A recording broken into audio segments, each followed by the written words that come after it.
They called him Subject 47. That wasn't his name, of course. It was just the number they gave him after they stripped away the others. Name, rank, identity, the things that made him human. For 10 years, that number was the only sound he heard that didn't belong to pain. Subject 47, awake. The voice was always the same, flat, metallic. The Kyrex didn't believe in emotion, only precision, efficiency. Their species ran on calculated cruelty. They didn't torture for pleasure. They dissected the mind like a puzzle and tried to solve it piece by piece. The cell was 32 square feet. He counted them, again and again, when his eyes still worked. Light, darkness, light again. Sometimes they changed gravity for no reason. Sometimes they looped time in fractured segments, so he woke up screaming into memories that hadn't happened yet. They called it patterned neural reformatting. He called it what it was, hell. Earth had lost contact with him after the failed incursion into Kyrex territory. Officially, the ship was declared disintegrated in hostile space. But he wasn't on the ship when it burned. He was already inside the bastion, the Lumen bastion, not a prison, not really. It was a proving ground for how far the Kyrex could push the limits of life before it broke. They brought him food sometimes, or something close to it, just enough to keep organs functioning. And when he refused to answer, when he stayed silent, they sent in the surgeons, not doctors, machines, four-armed fluid-skin devices that didn't cut with blades. They used resonance waves to peel muscle from bone without breaking the skin. It left no visible mark, just memory. That was the point. They wanted to know what made a human scream, what made us fight, what made us not give up. They never got their answer. Because Subject 47 had made a choice, the moment they dragged him into that place. He was going to survive. Not because he thought anyone would come for him, not because he had hope, but because he wanted them to see what it looked like when their monster lived. Years passed. Sometimes they let him out of the cage, to test his reflexes, to monitor recovery, to push him beyond the brink, and then just watch. They never spoke with anger, never raised their voices, but sometimes they flinched. They said it was data tremor, but he saw it. He saw fear, a crack in the glass, a whisper in the way they stared too long. He started to smile when they came in, even when he couldn't stand, even when his blood was more nanite sludge than red, because he knew he was changing. They wanted to study resilience. They created something else entirely. The day he escaped wasn't loud. It wasn't some epic jailbreak, full of alarms and gunfire. It began with a whisper, a flicker in the dark, and then a decision. One of the surgeons didn't come back after an experiment, left its core module exposed, unshielded. They didn't notice, or maybe they underestimated him. After all, Subject 47 never moved when the surgeons left, until that day. He reached through the pain, tore the module out with bare hands. It fused to his spine instantly. Adaptive technology, experimental, not meant for organics, not meant for humans. But it didn't kill him. It evolved him. The walls melted, the cell cracked, and for the first time in a decade, he walked under his own power, not limping, not crawling, walking. The Kyrex guards tried to respond, but they were too late. His pulse accelerated beyond combat thresholds. Neural waveforms spiked into unreadable territory. Muscles reinforced with carbon-threaded alloy flexed through barriers like they were paper. He didn't kill out of hate. He killed because they were in the way. Room after room, corridor after corridor. He didn't run. He stalked. Like something ancient, something earned. He made it to the outer shell before the Bastion's command AI realized what was happening. But by then, it wasn't a prison anymore. It was a massacre. The Lumen Bastion vanished from the grid that day. To the rest of the galaxy, it was recorded as a gravitational anomaly, a black hole bloom. The Kyrex Dominion said nothing, buried the event, silenced all systems. No distress signals, no survivors, except one. A junior overseer, found floating in a derelict skiff, gibbering nonsense in a language no translator could decode. Just one phrase kept repeating. It walks, it walks, it walks. He was never identified, never released. The Kyrex erased him, but the message survived. And so did Subject 47. Only now, he wasn't a subject. He wasn't a prisoner. He was free. And something else entirely. The Kyrex Dominion said nothing, but the silence screamed across the stars. The bastion was gone. An entire fortress, stripped from reality like a page torn from a book. No explosion, no wreckage, just absence. And in the days that followed, something worse emerged. Whispers. It started on the outer colonies, places the Kyrex had long ruled with precision and terror. Mining worlds, genetic farms, places where no free will remained. Then one day, they did. Surveillance feeds corrupted, command nodes dissolved, and at the center of every blackout, every inexplicable systems crash, one thing appeared in the recovered logs, blurred, distorted by static, but always visible for a frame or two. A silhouette. Human. Wrapped in flickering shadows, eyes like molten iron. They said he walked through walls, sliced through fortified alloys with his bare hands. Didn't speak, didn't pause, just moved, room by room, like a ghost with purpose. And at each sight, he left only one living witness. Always one, always shaking, and always repeating the same phrase. You shouldn't have taught a human how to survive your worst. It wasn't vengeance. It was demonstration. He didn't just destroy facilities.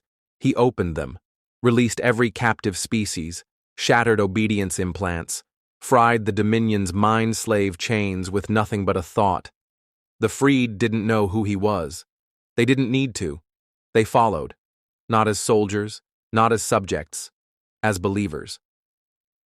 Aboard the command ship Crownless, High Strategist Zorikai watched the footage again.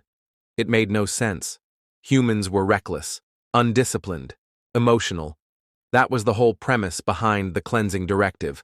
Wipe them from the galactic equation before their chaos infected the equation. And it had worked. Earth hadn't been touched, but the outer colonies? Gone, blockaded, contained. Yet this thing was human. The scans were clear. The bone structure, the gait, the voice, when it did speak, once, during a failed containment attempt. 5 words. Zorikai had the audio looped. Not prisoner, not yours, not anymore. The voice sounded wrong, like it came from beneath the skin, layered, echoing through frequencies no translator could process, and yet, undeniably, human. The High Strategist dispatched 6 elite reclamation teams, only 1 returned. The surviving commander didn't bring a report. He brought a message, carved into his armor, by hand, through 7 inches of Kyrex-grade plating. Still think we break easy? The commander died 2 hours later, from internal bleeding, from fear. The Dominion held council. For the first time in 500 years, the arbiters met in person. Some wanted to erase Earth completely, wipe out the species before more emerged. Others urged caution. It's not a man, said one. It's an anomaly. But deep down, they knew. This wasn't an anomaly. This was consequence. For 10 years, they had treated a human like a test subject, ignored their own protocols, played with biology like children poking a sleeping predator. And now, it was awake. More than awake. Evolved. The Surgeon Corps' logs, what few were recovered, indicated a terrifying truth. Subject 47 had not only survived the bonding of experimental tech, he had integrated it. The interface was designed to be symbiotic, adapting its form to match its host's neural patterns. For Kyrex minds, that meant slow, deliberate calibration. For a human, it meant chaos. growth, creation. He wasn't just a soldier anymore, he was becoming faster, stronger, smarter, rewriting the alien code inside him day by day, absorbing data, learning architecture, speaking to machines the way others spoke to air, and worst of all, he wasn't hiding. He was teaching. Liberated colonies began to organize. Not under Earth. Earth remained dark, unaware. But under him. They had no name for him. Some called him the Shade, others, the Broken One. But one term kept spreading, even into Dominion networks: Reclaimer, not Destroyer, not Savior, Reclaimer. As if he had come not to conquer, but to take back what was stolen. And still, he spoke almost nothing. The freed described his silence as heavier than gunfire. His presence made leaders weep. Hardened prisoners knelt without knowing why. Because he carried something with him. A weight. The weight of 10 years in the dark. The weight of every scream the Kyrex thought they buried. And the terrifying knowledge that he had not returned out of anger, but because he had endured. And endurance was contagious. The tipping point came at Colony Beshtarn, a research citadel built into a dying star's corona, impenetrable, shielded by fields designed to kill anything not tagged by the Dominion. It lasted 6 minutes. By the time reinforcements arrived, every console had been melted, every file deleted, and at the core of the reactor chamber, the Reclaimer had left something new: a data crystal. One of theirs, encoded with a message, but not from him. From them. From the former prisoners. In a dozen alien dialects, it said the same thing. He showed us what we are. You kept us in cages. He gave us mirrors. The galaxy didn't know what that meant. Not yet. But soon, they would. Because one by one, the empires built on domination began to crack. Not because of war, but because their slaves started to remember they were people, and they had seen a man who survived the impossible. Somewhere, far from the starlit council halls and armored command decks, a human sat alone on a hollow moon. The Reclaimer. His skin still bore scars that refused to heal. Some of them were internal, coded into the nervous system like burned-out circuitry. He could hear machines now, feel pulses through the ground, speak to AI without words. He didn't sleep, didn't eat much either. The tech inside him fed off ambient radiation, off entropy, off memory. But sometimes, he remembered his name, and the woman who whispered it once, just before he boarded that doomed mission. "Come home," she'd said. He still didn't know if Earth even existed anymore. Didn't know if she lived. But he was going home. One system at a time. Not to reclaim a planet, but to make sure no one else built another bastion. Ever again. The galaxy called it a miracle, but the Dominion called it a threat. 12 Kyrex sectors had gone dark. Not from attack, from collapse. Local governors abandoned their posts. Subjugated species renounced obedience in a single unified whisper: "We are not yours." It defied logic. Entire planetary economies, unraveling in days. Not because of fire, but because of belief. The Reclaimer never raised an army, never planted a flag. He simply walked. And where he walked, systems fell. Not to him, but to themselves. Because the myth of invincibility, the myth the Kyrex built their empire on, had cracked. And the man who cracked it didn't even care about conquest. He had a different goal, one they still didn't understand. Until Halvarin 9, a dead moon. A former test site where the Kyrex once experimented on time-dilated consciousness. They had buried it decades ago. Nothing remained but scorched dust and twisted metal. But the Reclaimer went there anyway, alone. And there, he dug. Not with machines, with his hands. They watched from orbit. The Kyrex sent probes, too afraid to intervene directly. For 6 hours, the figure moved through rubble like it had weight, like it mattered. And when he stopped, the satellites captured one thing: a small metal disc, cracked, covered in soot.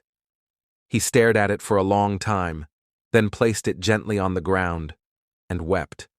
The last message from Earth, encoded in pre-collapse tech, a distress beacon. It had bounced through quantum noise for years, never arriving, until now. A female voice, broken by static. "If you're alive, please, come home." Then silence. No coordinates, no update, just a voice, familiar, human. That was when everything changed. They thought he was driven by pain, but he wasn't. He was driven by remembrance. And now, he remembered why he left Earth. He remembered who he left behind. And with that, the war changed. He stopped targeting outposts, stopped dismantling prisons. He started targeting relays, quantum lattice hubs, the nervous system of the Kyrex Dominion, and with everyone he tore down, he whispered into the data stream, "I'm coming home." It was no longer about revenge. It was about return. The Kyrex panicked. They had believed Earth to be quarantined, a broken world hiding behind orbital walls. But this was proof Earth still existed. And if it was calling him back, if he returned, what would follow?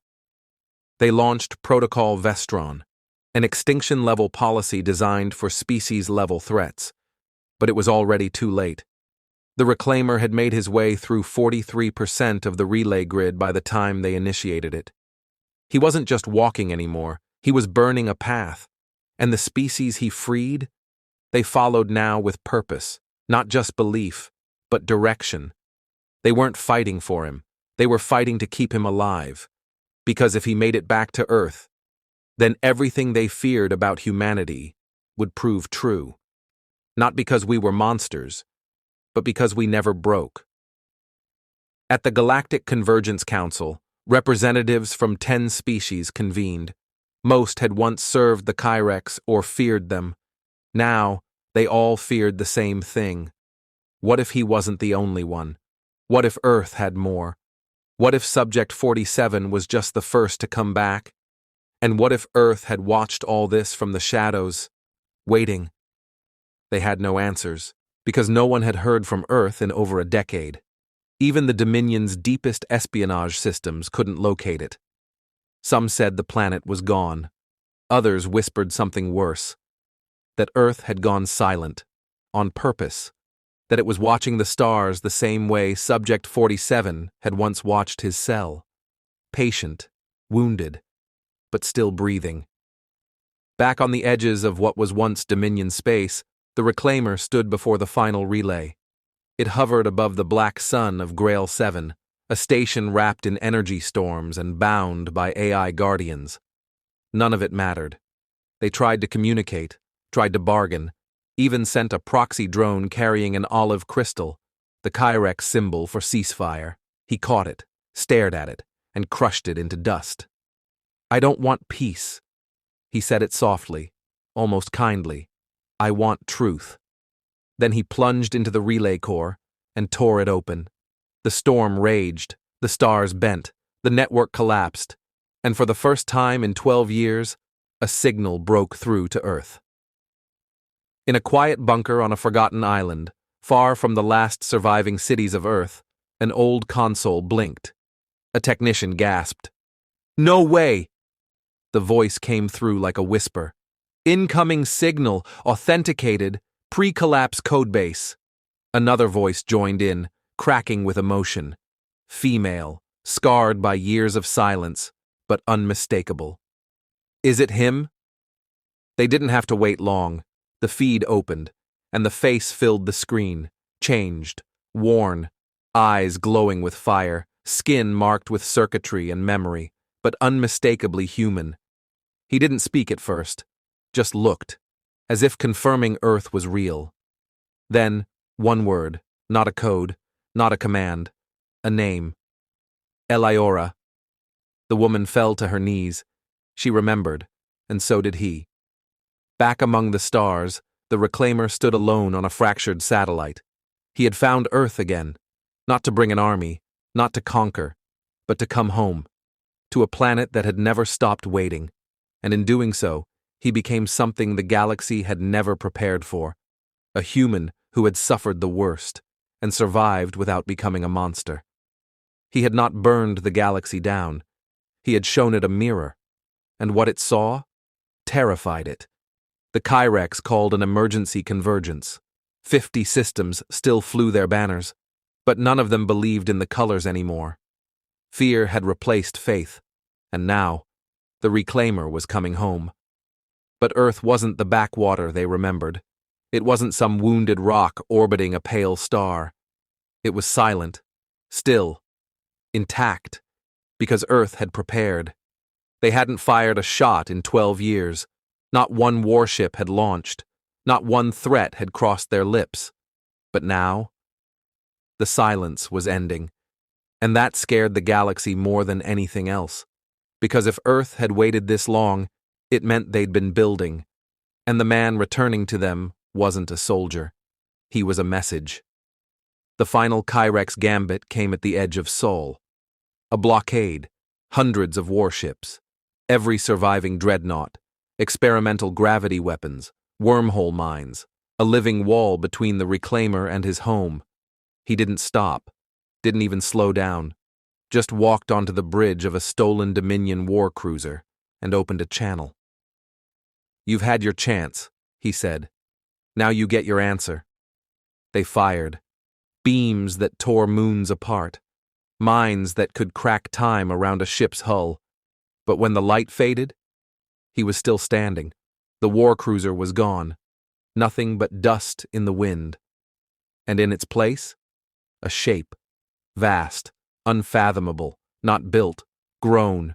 A vessel unlike anything in the Dominion's long memory. Black as the void between galaxies. Alive with arcs of fire and soundless pulses of gravity. They realized too late what it was. The Reclaimer hadn't just escaped Bastion. He had taken its tech, reforged it, birthed something new, a hybrid of human will and Kyrex machinery, bonded at the neural level. Every system answered to him, and he didn't speak again. He simply moved, through their blockade, through their weapons, through them. The battle didn't last long, not because the Kyrex weren't powerful, but because their soldiers hesitated. The man they were ordered to kill had walked through death and madness, and come out stronger. They didn't see a monster. They saw inevitability. Some fired, most fled, a few powered down their weapons. And when the Reclaimer reached the last defense node, an orbital cannon station above Mars, he did something no one expected. He stopped. Back on Earth, the old war bunkers blinked to life. Global feeds lit up. The face returned, tired, burned, but unmistakably human. He didn't broadcast commands. He broadcast a memory, a recording, from the cell on Bastion, from year 3. His voice cracked in it. He spoke to no one. "If anyone ever hears this, I just want you to know, I didn't break. I remember who I am. I remember Earth. I remember laughing. And I remember them trying to rip that out of me. But they failed. I'm still human. That means something." The feed ended, and silence fell across the stars. In the Kyrex High Command, the last arbiter clenched his claws around a trembling data slate. Everything they feared was true. Humanity was not extinguished. They had grown quiet, and in that silence, they had given birth to something they couldn't understand. A survivor who refused to become what they'd tried to make him. They had created him, and now, they would answer to him. The Arbiter initiated Protocol Terminus, a final failsafe, planet dissolution warheads, target, Earth. But before the signal could transmit, the station lights flickered, gravity buckled, and the Reclaimer walked through the bulkhead. No ship, no warning, just presence. He didn't speak at first. He let the silence stretch, let them feel the same emptiness he'd known for 10 long years. Then he looked at the Arbiter. "You taught me pain. You taught me how to survive it. Now let me teach you something." The Arbiter opened his mouth to protest, but it was too late. The reclaimer extended his hand, and the entire command center shut down, not destroyed, unmade, the lights, the machines, the power, gone, as if it had never existed, not because of a weapon, because of understanding. He had rewritten the systems on a level deeper than code, spoken directly to the lattice beneath their power, and told it to stop. And it did, because it didn't fear him. It obeyed him. The war ended not with blood, but with revelation. Across the galaxy, Dominion technology failed. Ships powered down, weapons refused to fire, and on every world they had once ruled, the enslaved and forgotten rose. Not because he told them to, but because they finally saw what he had become. A living answer. Proof that pain could forge strength. That humanity's greatest power wasn't fury or fire, but endurance.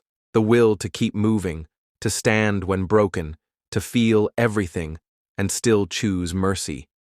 Above Earth, the reclaimer descended, not in a warship, not in glory, just in silence. He landed in the wastelands once called Europe, where shattered towers whispered of old wars, and he walked, through cities reborn in small fires and stubborn hope, through children who had only seen stars in storybooks, and finally, to a doorway. It was old, cracked, but the light inside was warm, and when the door opened, she was there. Eleora, a little older, eyes full of tears. He didn't say anything, neither did she. She just held him, and for the first time in a decade, he let someone touch him without flinching. The galaxy didn't know what to do next. Some begged Earth for leadership, others begged for forgiveness. Most simply watched. Because they understood now, humanity didn't win by domination. They won by surviving the worst parts of others, and still choosing to be better. It took time. But the galaxy changed, not with parades, not with declarations, just slowly, like frost melting from stone. The Kyrex Dominion collapsed, not in fire, but in silence. Their warships turned into drifting relics, their flags forgotten, their rulers scattered across dead systems no longer willing to feed them. Some begged for asylum, some hid, afraid that retribution would follow. But the reclaimer gave no orders. Earth gave none either. Because the humans didn't want a throne. They had no desire to rule a galaxy that once put them in chains. They only wanted one thing, to be left alone. It wasn't isolation, not entirely.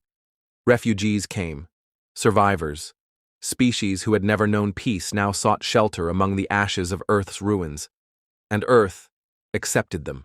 Not with fanfare, not with grand speeches, but with open hands, food, water, safe walls. They taught them how to plant in soil scarred by old bombs, how to find clean water in dead cities, how to hear silence and not be afraid of it. Because if humanity knew one thing, it was how to rebuild. The reclaimer disappeared from the stars. No one knows exactly when. He was seen once, sitting on the edge of the Pacific shelf, watching the ocean as the sun sank behind shattered towers. Another time, a scavenger in old Africa claimed he passed a man with metal-threaded veins, helping an old woman lift debris off her home. But there were no more broadcasts, no armies, no weapons, just him. A man who had once been the galaxy's most feared prisoner, now quietly rebuilding what had been lost. The children of Earth told stories about him. They called him the Last Flame. They painted murals, a figure standing in fire, holding back the dark. But Eleora knew better. She knew he didn't want to be remembered for war. He wanted to be remembered for coming home.